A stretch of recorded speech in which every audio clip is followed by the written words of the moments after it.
Hey, Greg. And I remember it so you don't have to. When you hear the word critic, what's the very first thing you think of? I know. But aside from me, what's the first thing you think of when you hear the word critic? No, get him off screen! Alright, aside from me and the nerd, what's the first thing you think of when you hear the word critic? What? What's the... Alright, aside from me, the nerd, and What? half-naked violinist running down the street screwing, it's Siskel and Ebert. And to be honest, how couldn't you? They're probably the best-known movie critics in all of media. Their trustworthy tagline, thumbs up and thumbs down, is still being used even today. But what is it about them that's so damn memorable? It's ironic that the lasting impressions movies leave on them creates a lasting impression that these two leave on us. Don't try to understand that sentence, your brain will explode. So what is it about them that worked, that always kept us watching? Well, let's take a look and find out. This is my official tribute to my favorite critics of all time, Gene Siskel and Roger Ebert.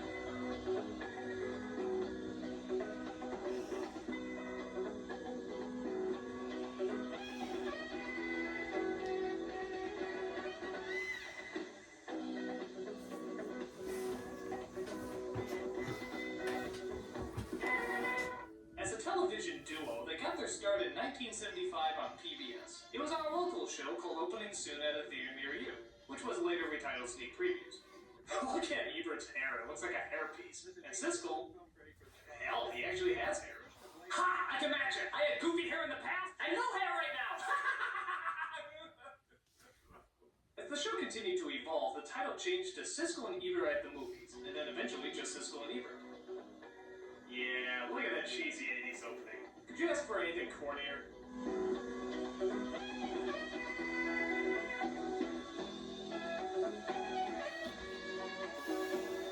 Very can't answer you. Actually, at the end here, when they start to argue, I would always joke about what I thought they were saying. Did you kill the hooker? No, I thought you killed her. I didn't kill her. I thought you killed her. It was your job to kill her, remember? We're going to change our identities. Now, the idea of putting movie critics on TV was nothing new. In fact, a lot of critics have done it before. But this was one of the few times where the formula was putting two critics together so they could compare and analyze their opinions. You didn't like this movie? No, You didn't like Little Norman? No, most critics would just go on by themselves, delivering their review much like how they would write it for an article. This movie is filled with wonders for every family. For kiddies and for daddies and, of course, for mummies. But that's where Siskel and Ebert differed. They didn't just speak their written review or spew out one-liners. They talked about it, like how most people do. What do I know about Nintendo? Very little. But I know this. I once got to the second level of Teenage Mutant Ninja Turtles. And so in this movie, when they talk about, hey, I got to the third level, and they show the screen, even dummy like me, I know enough that they only got to the first level. But not only did they talk about it in an intelligent way. These were two bright guys who adored movies and adored analyzing what's good about them and bad about them. He has a whole speech about McDonald's stores in Amsterdam that is fun to listen to. The things they talk about are so quirky. I think that this guy is writing some of the most original dialogue since David Mamet. But as you'd imagine, they didn't always agree. And this is where the show really shined. The arguments. People love to see these two go at it. He reminded me of Clark Gable in the way that he handled this role. This is going to astound you, but I'm giving the movie thumbs up. It does astound me. Are you okay? I think if people go to the right state of mind, Wow. Yeah, have a couple Him being like... But their bickering was only fueled by their opposite personalities. Gene Siskel seemed much more stuck-up and snooty than Ebert, which usually meant he would nitpick a movie and measure its pros and cons. I don't like this Joker's voice, but it's the drawing style that really distinguishes Batman Mask of the Phantasm. Roger Ebert, on the other hand, seemed much more emotional and personal, which means he would analyze the movie as a whole, more like an experience. It's amusing, it moves, and somewhat to my surprise, I liked it. Because of this, they offset each other perfectly. Their arguments would get so heated that people actually wondered if they really hated each other. Even on other shows, they would always go for the low blow. It's Valentine's Day. I'm trying to decide whether to get Roger the 30-pound box of chocolates or the 60-pound box. Oh! You know those ankle rings you can hang upside down and it's supposed to, bring a lot of blood to the scalp? It might help. I don't know. So you guys are getting along pretty well then. It's true their relationship was very hard to figure out. They claimed they never hung out outside of work, but the way they acted sometimes, you swear they were brothers fighting over a toy truck. It's Thriller Week on Siskel and Ebert the movies, and we've got 3 new ones. And the movies, not after the movies. this week on Siskel and Ebert and the movie. And the asshole. And that's right. This video of them shooting a promo has gotten a ton of hits on YouTube just for that very video. Roger is the only guy in the history to ever answer yes to every question he's asked at McDonald's. But for as many insults each of them could take, they always dish back double the amount. When they saw G-Wagon with a little kid behind the counter call for the manager and said, Mr. Jones, can you come out here? You can understand Mr. Siskel, can't you? But at least they could agree on one thing. They both fucking hate Protestants. Goddamn Protestants. Biggest thing that happens for them on Sunday is a bake sale. No, they gotta decide what color yellow tie to fucking buy. That's right. The only fucking religion that has a Reader's Digest is a prayer book. I would just like to point out that not all critics are prejudiced against certain religions. I, for example, am only prejudiced against these. What? Especially the middle one. Uh, The personalities Doug, are so we could not likable that see they've been it. satirized I didn't time even- and time again. Doug, I didn't My even know what personal that. favorites are the Animaniacs episode. If you want to go on national TV and shred someone's career to pieces, you have the right. But when you do that, remember, don't go listing your home address in a phone book. The home of Siskel and Ebert unexpectedly exploded today. And this episode of The Critic, where Siskel and Ebert actually supply their own voices. Hasta la vista, porky. Cue ball in the side pocket. The cool thing about them is that even if you don't agree with their review, they're still incredibly fun to listen to. Like, I love how Ebert actually thought Congo was supposed to be bad. And it's supposed to be funny. This movie was written by John Patrick Shanley. It's in the same mood as his movie Joe versus the Volcano. It was hilarious. Yes, and Dominic from Video Game Confessions has a good British accent. Oi, Faker. Some of their arguments didn't even make sense. Like, one of my favorite scenes that sadly you can't see all of is when they're reviewing The Lost World. Now, why couldn't that little creature have been more friendly? These are wild beasts. I know. They exist from a time long, millions of years before man. They're not friendly. But no, I have 3 children, Roger, and I've decided I will not buy them a dinosaur as a pet. Ebert holds this expression for 8 seconds. 8 seconds, I counted. They just look at each other in silence until Ebert finally moves on to the next movie. How do you respond to that? Say, I never got a chipmunk to drive my car? Never hired an orangutan to cook my food? Christ! I was frozen today! There you go, I knew that come in handy. In 1998, things started to take a turn for the worst. Siskel was checked into the hospital for treatment of a brain tumor. But did that stop the guy from reviewing films? Fuck no. He actually did the reviews from his hospital bed with a picture posted like he was right there. Roger, I think that there are Which was a little creepy, but it still showed he had balls. But hell, if there's a way to get something done, you just take that way to get it done.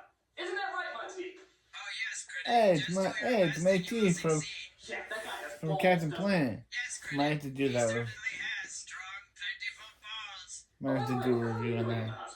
I'm having my balls removed. Oh, I am officially a pussy. I don't know if that What? officially makes you Pussy!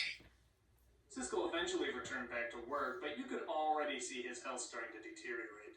Armageddon is appropriately named because while you're seeing it, you will feel as though you've been in combat. He seemed slower and more tired. He barely even argued with Ebert as much as just smiled at him. Cut so quickly Absolutely. that there's no a stretch of action. I gave The Rock thumbs up, but this film, and when it stops for drama, like when they're all saying goodbye to each other, But as always, he kept to it, like the true professional that he was. But as the shows went on, Siskel just seemed to get slower and slower, until he checked himself back into the hospital for further treatment of the brain tumor. And sadly, it was the last time he'd ever check himself in. Gene Siskel died from complications of the surgery in 1999, leaving a great legacy behind him. Ebert did an entire show dedicated to his friend and associate, and even to this day, it's still pretty hard not to get teary-eyed while watching it. whenever he interviewed someone for his newspaper or for television, Gene Siskel always liked to end with the same final question. What do you know for sure? Okay, Gene, what do I know for sure about you? Well, you were one of the smartest, funniest, quickest men I've ever known, and one of the best reporters. And I know for sure that seeing a truly great movie made you so happy that you tell me a week later your spirits were still high. People always ask if we really hated each other. One thing I know for sure is that we didn't.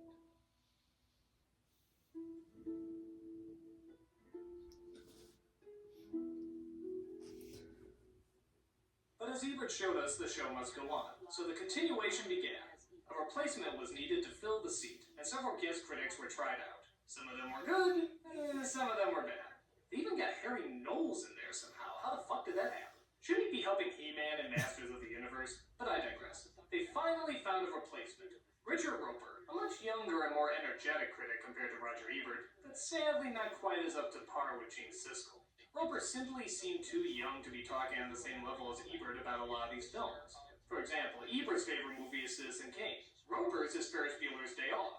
Nothing wrong with that, I like the movie also, but it does certainly show the difference between the two. Alright, come on, I'm being punked, right? Now let's do your real review. Even though it's obvious Roper really enjoys and admires movies, Siskel and Ebert practically breathed movies. From what they wrote to what they talked about, everything was movies. Roper was a columnist before he became a critic, and because of this, he sort of fell into the same traps that most critics on TV do, trying to slip in the one-liners. That's like saying the napkin's good in a bad restaurant. I'm a hipster who knows what's right for the kids. I swear it seems like English is a second language for her. The obvious joke is Half Past Dead would be a documentary about Steven Seagal's career. But now, to his credit, he seems like a nice enough guy. His columns are funny, he has great respect for Ebert, and I really liked how he always promoted lesser-known actors from the films he reviewed. But sadly, disaster struck again. Ebert was diagnosed with thyroid cancer and underwent radiation treatments on his salivary glands. An emergency operation resulted in him losing his voice. Because of this, Ebert had to leave the show to Roper, and sadly, would never return. The show now starred Roper and a series of guest critics. But after not being able to agree with the new direction the producers wanted to take it, Roper left as well. 8 years ago, Disney and America's most beloved and respected film critic Roger Ebert gave me the opportunity to take the seat in the balcony once occupied by the great Gene Siskel. My gratitude will never cease. I want to thank everyone who tuned in and shared their passion for movies. It's been my privilege. It now appeared that the television legacy of Siskel, Ebert, and Roper was officially gone. And it was instead replaced by these two douchebags. Ben Lyons and Ben Monkey. I hate them already. The show tried to incorporate a lot more interviews, opening nights, and a bunch of other gimmicks that just didn't seem like the original show. Because of this, the show did poorly, and has since then been replaced again by two more critics, Michael Phillips and A.O. Scott. They're a little better, but it's still not the same. That wonderful chemistry and creative energy that only Siskel and Ebert had would never be recaptured. But then again, maybe it shouldn't be.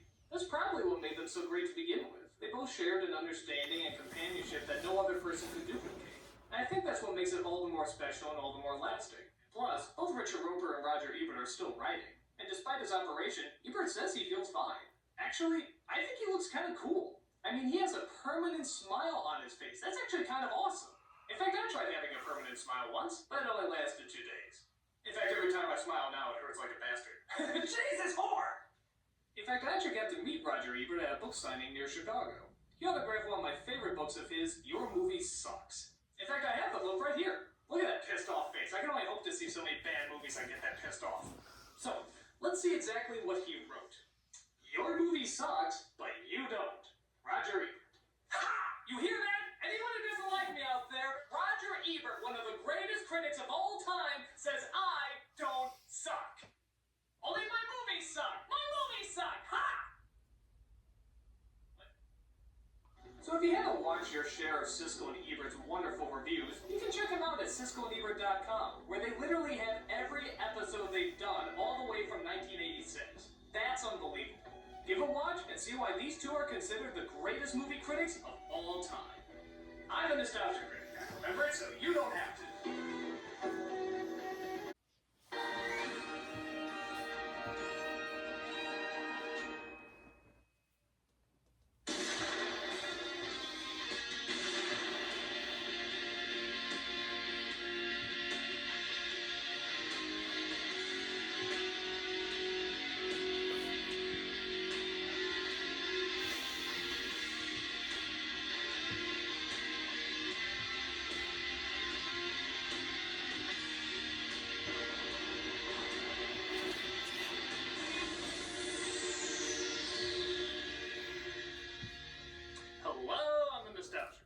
Hey, critic. Listen, you don't have to.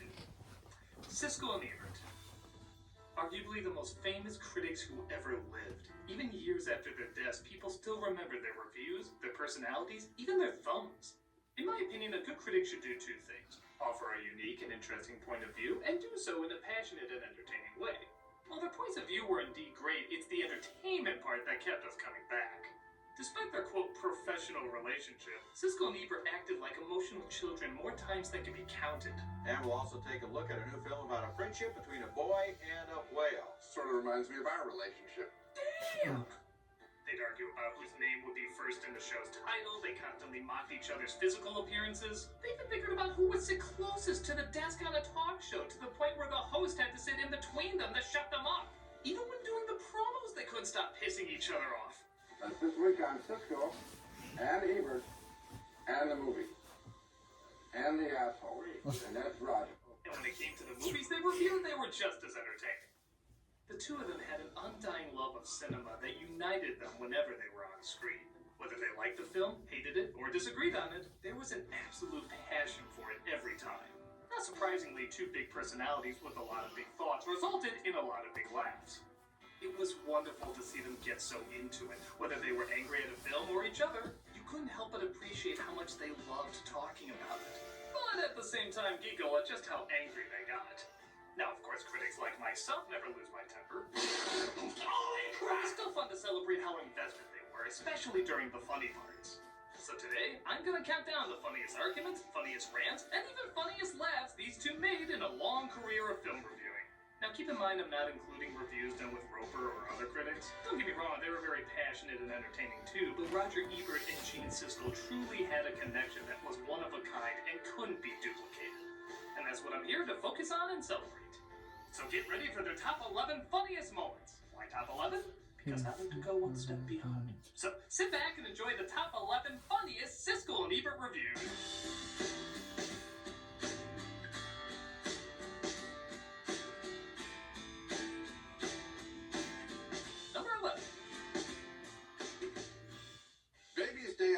Different kind of movie, you know? Surprising to me, and let's just say it, everyone in existence, Siskel really liked Baby's Day Out. Apparently, it reminded him of old comedic silent films. It almost plays like an old-fashioned silent film. The old-fashioned look kept me involved as much as anything, and I have a suspicion that little kids will really eat up this fantasy of the baby getting in trouble but not getting in trouble. To nobody's surprise, Ebert thought Siskel was nuts. This movie is not funny.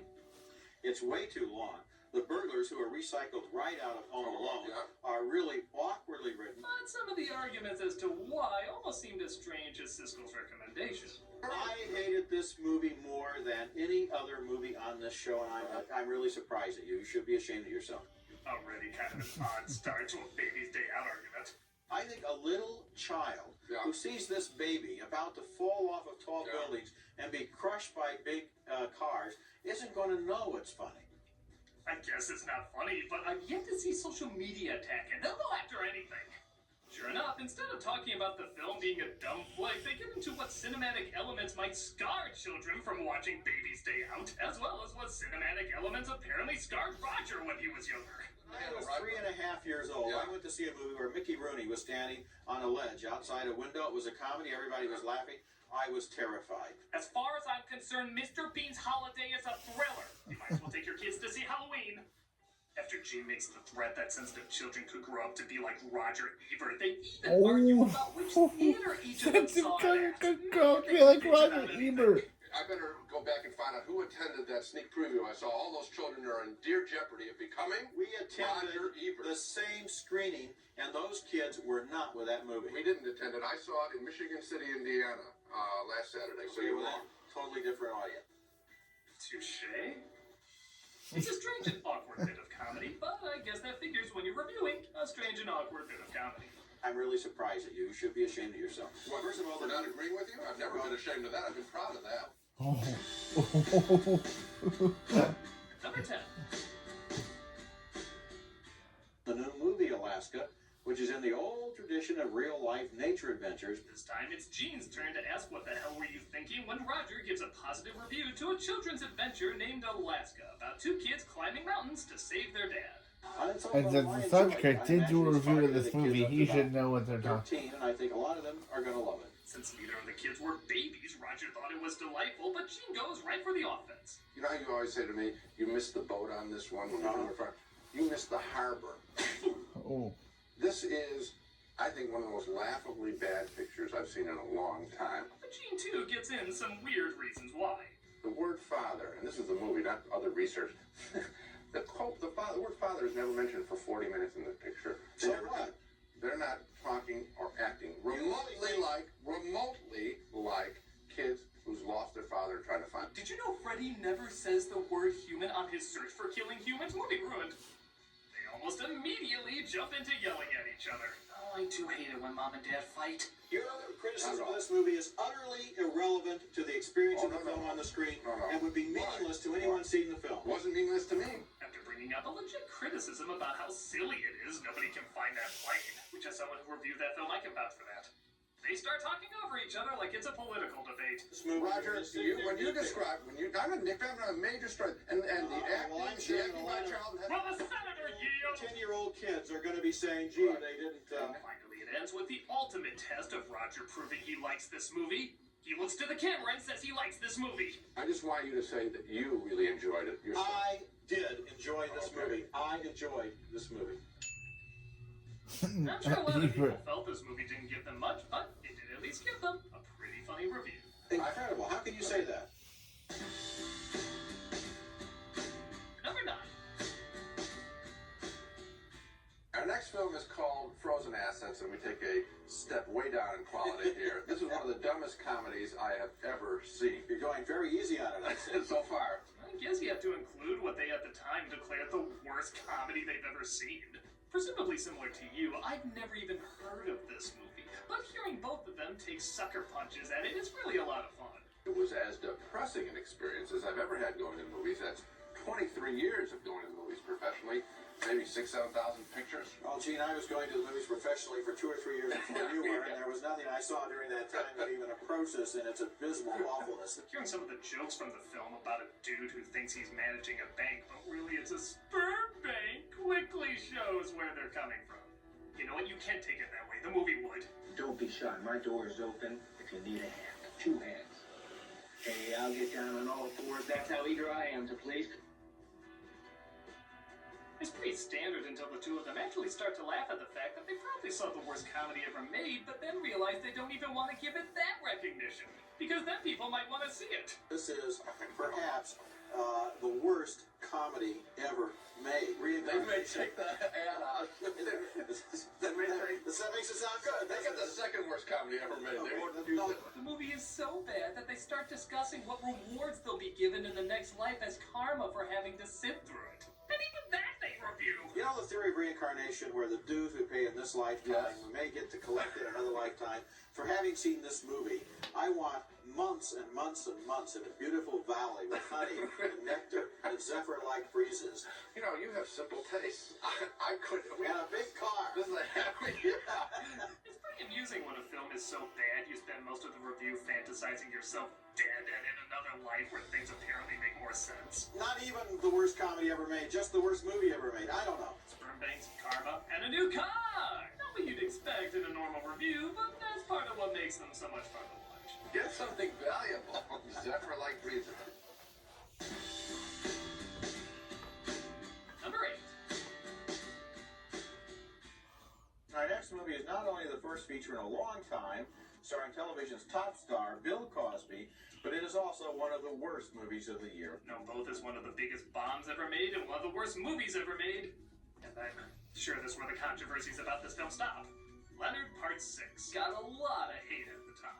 And Ebert's dry delivery of how awful the film is even has Gene in stitches. You can actually hear him snickering off camera. Frogs, squirrels, and rainbow trout. Cosby knows he's in trouble when hitmen attack him in the kitchen of his restaurant. How highly, highly humorous. And yeah, it is pretty funny to hear him wrap up the review like this. Bill Cosby, the richest man in show business, $67.5 million income last year, reduced to holding a Coca-Cola bottle next to his face in order to get a picture made at Columbia. He ought to be ashamed of himself. Yes, Cosby should really be ashamed of himself for that Coke ad. Never gonna top that. And Siskel's response is pretty much the perfect response. Boy, you're upset. And you know I am too. It's always kind of nice when you see them bond over a movie they like, but it's especially nice when they bond over a movie they hate. They see something so awful, they just have to laugh at the experience, like brothers in Cinematic War. Everybody knows that when you do a weekly television series, you only have a little bit of time every year to make a movie. Right. You can make about, it's like Tom Selleck's got the same problem. You can make about one movie a year. But the plus is, you got 9 months to have you and your agents look for the right script. If this is the script they found, they ought to start doing a movie every other year. And of course, you can't make fun of Cosby without a knock at Jell-O in there. It'll be like, getting some of his Jell-O products that he sells and finding out there's nothing in the box. Well, I guess you could make fun of him other ways. There's probably more appropriate jokes now. I need inappropriate jokes. I mean, don't see this movie. It's great to see them not only this angry, but also having a ton of fun being this angry. You said he's prostituted himself. I say the fact is he's disappointed his legions of fans. You have no idea how right you both are. Yeah, they have no idea how right they both are with Cosby's crimes. And our next film is Home Alone 3. Boy, has this franchise ever run out of gas.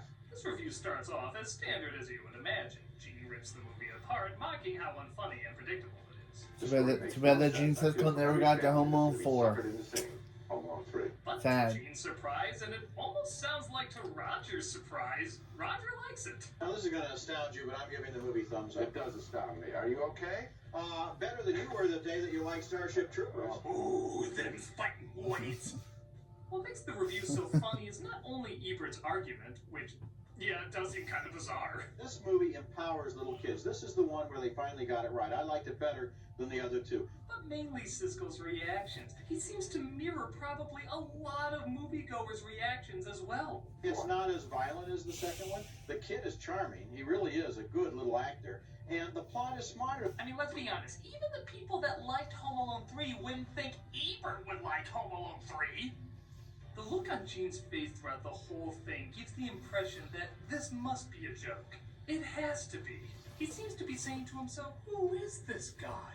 I mean, sure, I liked Baby's Day Out, but this is Home Alone 3. It's the same plot as the first one, only more bumps to the head. The second, they're all the same plot. But you just said that this one empowers him more than the other one. Absolutely not true. That's the secret of that's why kids love these movies. Because they love the fantasy that they have power. What sometimes made these episodes even more fun was that the written reviews would come out a few days before the show would come out. So, when you see Ebert give a film a 3-star rating and hear Siskel start off bashing it right away, it was pretty enjoyable to anticipate what the reaction was going to be. And his mouth hanging open the whole time doesn't disappoint. I thought the kid was generic mop top, and I thought that the Oh, come on, that kid? Yes. Come on. Yes, there are only 2 kids. It's definitely more fun than the movie itself. Overkill here. Not for Overkill. you. Not for you. Well, okay. Number 6. Our first movie is named Red Sonja, and this one gets surprised against some very tough competition as a single Red Sonja. sorcery movie. A lot of times when Siskel and Ebert watch a bad movie, they're angry at it. But with Red Sonja, they almost recommend it because of how enjoyably awful it was. I did a reaction to Nostalgia Kirk's review of that movie. It's actually fun, especially when the actors struggle through dialogue that sounds like they've already read the Mad Magazine parody of this film. Listen to them. They're practically excited to talk about this film that gave them so much joy. What was that line compared to this? You are mad. The talisman will destroy you. I think it's been a long time since I've heard a line like, "You're mad, the talisman will destroy you." Meanwhile, they're dropping dirt directly in front of the lid. Right there, inches away from the camera. It's supposed to be falling on them. If they'd only had plastic surgery back then in the Middle Ages, the movie would have been over. They almost talk like kids quoting a movie they just love sitting through so much that they have to relive it by shouting out their favorite parts. They're practically giddy. I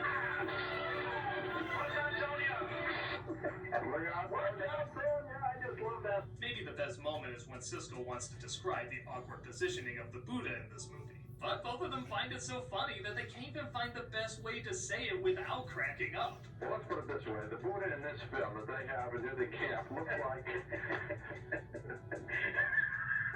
How does he look, Jake? The Buddha looks like... Now we know why he looks so contented, right? Oh, I guess you gotta see the movie. I don't want to say say that because I don't see the movie. The Buddha looks like he's going to the bathroom. Thank you very much. A lot of times they get pissed off at bad movies, but it's very rare that we see them laugh so hard at a so bad it's good film. I guess this was their equivalent of The Room. You slaughtered my parents! Like cattle! My brother! My sister! Her sister, my brother, my family. Not only did she wipe out her family, but she also killed her sister and her brother. Seeing these two snicker like schoolboys who heard their first dirty word is too irresistible to pass up. Red Sonja definitely made them red in the face. Coming up next in the movies, our next film.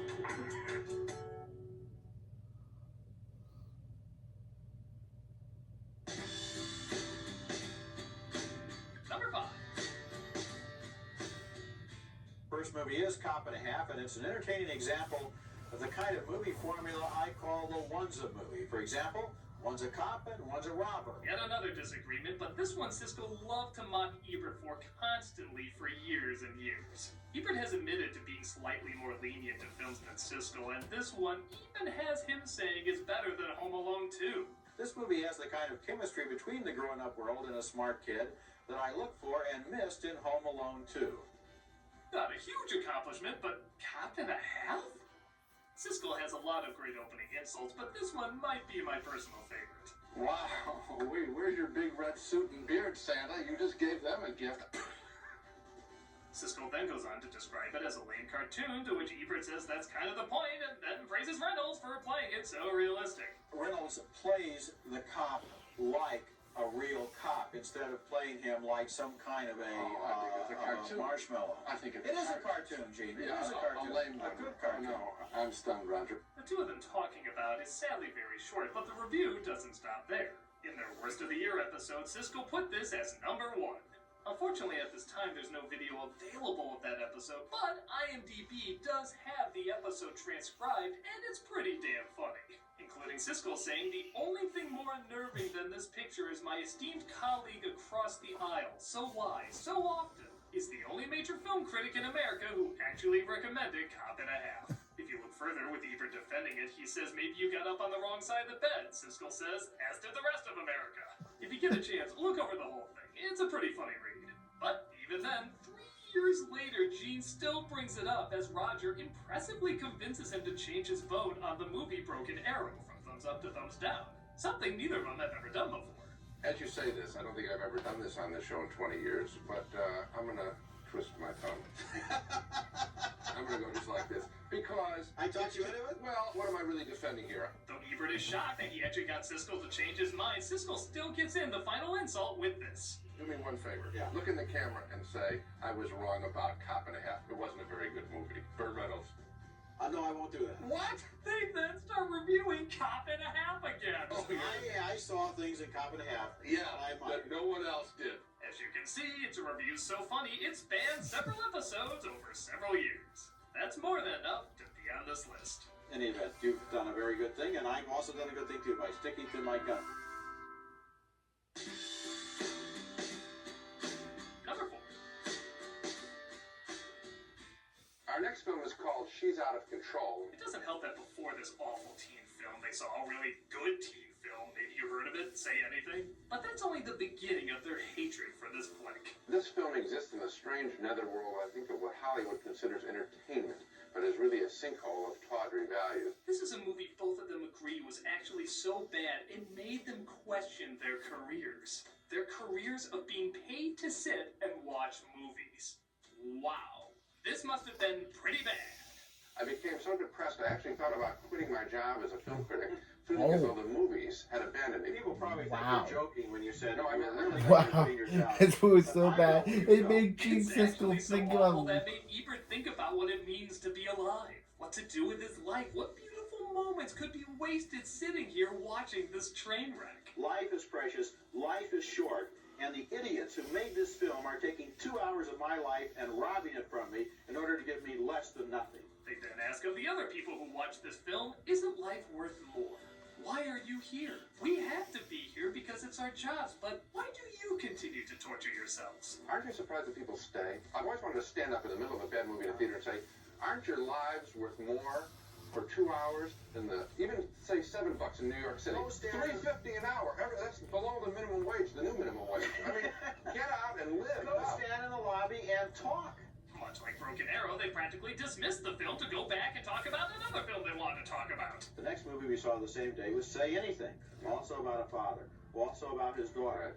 Same kind of basic situation, but here's a trash movie and here's a great movie. Even though they're disgusted, they still seem to be coming at it as people who love movies. And this seems like an insult to such a beautiful craft. There's surprisingly even quotes from other big-name directors in it. Probably the only review of She's Out of Control that has that.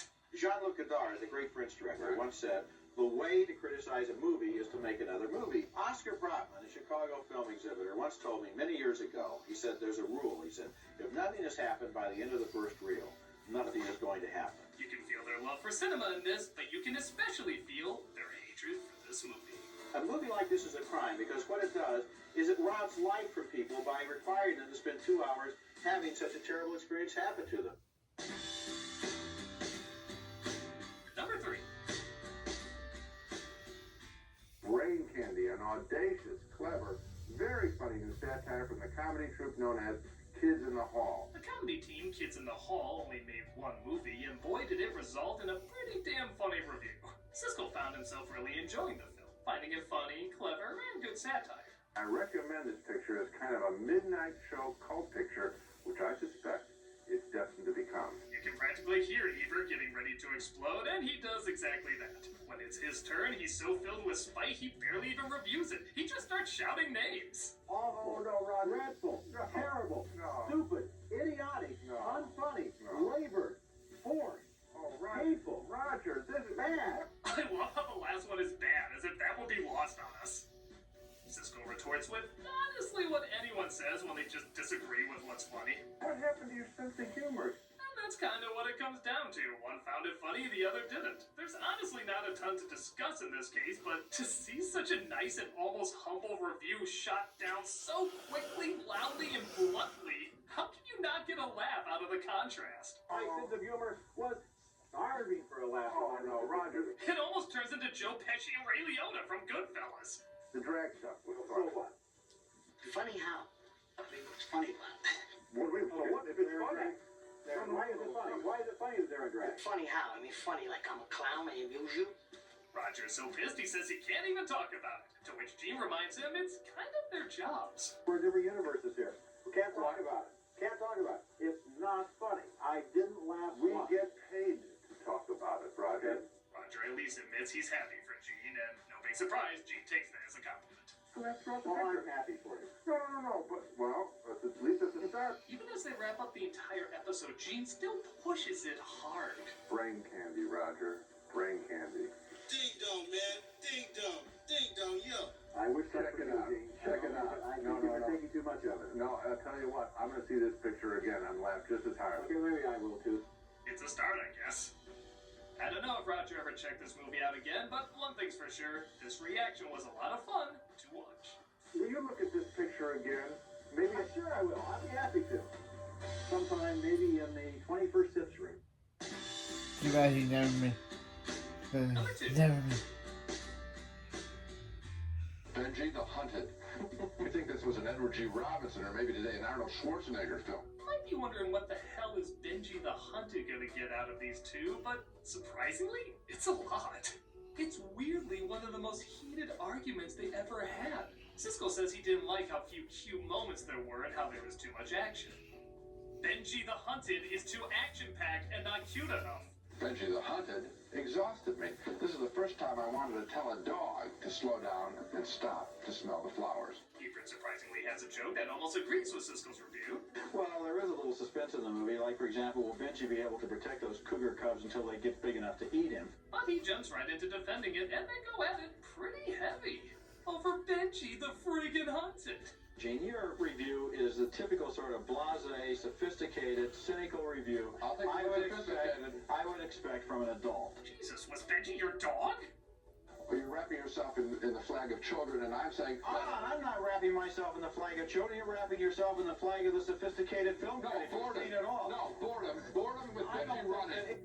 How often do you hear a critic, in all honesty, with pure frustrated anger shout, boredom with Benji running? Boredom with Benji running. Did you grow up, Roger, with the boredom of Benji running? I did. I can't go back. Siskel even seems to change his review from relaying it as just not a very good film to total garbage at the end. Blackstein is a great film. This is Well, I recommend films for kids that are bad, but I'll tell you what, whether it's good or bad, I think kids will really enjoy it. A ringing endorsement. It's just so funny / kind of odd to see two grown film critics get so heated over Benji the goddamn Hunted. It seems like a lot of their most heated agreements seem to be around kids' films, which once again shows they do take every genre very seriously. Maybe even a little too seriously. I'm not wrapping myself in the flag of children. You're wrapping yourself in the flag of the sophisticated film critic. This is definitely an enjoyably crazy argument to get a few chuckles at. No, boredom with Benji running. Before we get to number 1, here are some runners-up. Naked Lunch. They both agreed it was disgusting and disturbing, and that was the intent, but Ebert found he couldn't recommend it because it just did its job too well. I guess I have to vote thumbs down, but at the same time with a footnote that I admire what he did, and I hate it. Okay, strange. The Guardian. They both crack up at the idea of tree gods, and Ebert tries telling a joke that Siskel not surprisingly shoots down. This movie breaks important new ground, and this is something that movie trivia experts... Oh, you're going to be funny now. Yes, I am going to be funny. This is the first horror movie in which a chainsaw is used against a tree. Thank you for that enormous laugh of support. Well, It's not funny remark. Jaws the Revenge. They have a good time poking fun at this film, but particularly one film flaw that even Ebert had to shout out in the middle of the screening. I was sitting in the theater and I said, his shirt is dry. And the preview audience appreciated that. You know, I always hate it when people talk during the movies, but I don't know, that seemed to go over pretty well. Yeah. Curly Sue. Siskel literally shouts his amazement before Ebert can give his review of it. And this is a cornball exercise in sentimental manipulation, but I don't care because it works. What? The rest of the time, you can hear Siskel snickering and scoffing before it's even his turn, resulting in some good snickering from us as well. By the rude and annoying off-screen noises that you have been emitting, I take it that you do not agree. Now let's get to it. The number 1 funniest Siskel and Ebert review is... A boy played by Elijah Wood gets fed up with his folks, and that scene North, North. of course. It's kind of beautiful how much these two hate this movie. I brought up before that they take their reviews of children's films very seriously, so it only makes sense that they would call this one of the worst films they have ever seen in their entire lives. That's a long line of movies to sit through to pick this out so quickly, but they have no hesitation about it. And that's the setup for one of the most thoroughly hateful movies of recent years. A movie that makes me cringe even when I'm sitting here thinking about it. Ebert's review wonderfully rips into it, pointing out both broadly and in detail why it sucks. I hated this movie as much as any movie we've ever reviewed in the 19 years we've been doing this show. Ebert tries to give a little sympathy to the director Rob Reiner, saying maybe it was just an unfortunate misstep, but Siskel is not so kind. I mean, I think you got to hold Rob Reiner's feet to the fire here. I mean, he's the guy in charge. He's saying that this is entertainment. It's deplorable. The ethnic stereotyping is appalling. Yes. It's embarrassing. You feel unclean as you're sitting there. The funny thing is, this movie disappeared rather quickly, and after it was gone, I never really heard anyone talk about it. The only reason I still know of this film's existence, and I think really anyone does, is because of the hatred Siskel and Ebert have for it. It's junk. First-class junk. I also watched this movie to see if they were right, and if you see my review, you know they're too nice. There isn't a gag that works. You couldn't. Yeah, literally, I reacted to the South Korean review of this movie. Stupid, and because the jokes weren't funny. What's great as well is both of them put it as the number 1 worst film of the year, which just allowed them to talk about it more. I had to think a long time to pick my worst picture of 1994, about a tenth of a second. And believe it or not, it's the same one that you chose. Oh, well, this was the stunning. It's a stunning. They kept this a secret from each other, and unfortunately, I think I like it even less than you do, if that's possible. They love digging into what an insult this movie was. In fact, Ebert says possibly his most famous line he's ever said about any bad film. I hated this movie. Hated this movie. Hated it. Hated every simpering, stupid, vacant, audience-insulting moment of it. This was so popular, he actually titled one of his books that. These two have had their disagreements, but when they agree on something they despise so much, they almost feel like it's their duty to let the world know of its stupidity. You can't help but love the fact that these two work together. Any subject could be done well. This is just trash, Roger. Okay. So, as you can see, Siskel and Ebert could be very professional, and they could be very unprofessional. So why does that make them great critics? Well, maybe because they show, just like movies, criticism can be an art as well. It can be serious, it can be silly, it can be emotional, it can be dry. It can be so much more than just covering the release of a film and or just stating your opinion of it. It's not an exact science the same way art isn't an exact science. It's about the passion, insight, and yes, entertainment a critic can bring. And that's always what they did. They loved talking about movies, even when they hated them. Hell, sometimes even more when they hated them. The best thing about it is their critiques didn't help us form our opinions, they helped us express our opinions. And how to do so in a way that was honest and would get people to listen. Because of this, I'd really like to make a push for someone, anyone, to try and get clearer versions of these reviews out there. As you can tell, the quality of these are not that great. And yes, I know the copyright of movie clips can be very tough to work with. But the clips do still fall under fair use, and Siskel and Ebert really did give us something unique and long-lasting that we deserve to see in its clarity. We should be allowed to see their reviews, their reactions, and their arguments in all their crystal clear passion. These were the most famous movie critics in the world, and even after their passing, they're still the most famous movie critics in the world. And it's worth analyzing in all clarity why that is. Bottom line, whether it's for joy, anger, laughs, or appreciation, Siskel and Ebert had a unique passion that could never be duplicated and deserves to be respected. Leonardo DiCaprio is hunky. Leonardo DiCaprio is not what we're talking about right now. We're talking about Lost in And Space. what I'm talking about, big boy, he's hunky. Damn it, Gene! You bet your ass I'm going out on that clip. I'm a nostalgia critic guy, remember? So you don't have to. No, boredom with Benji running.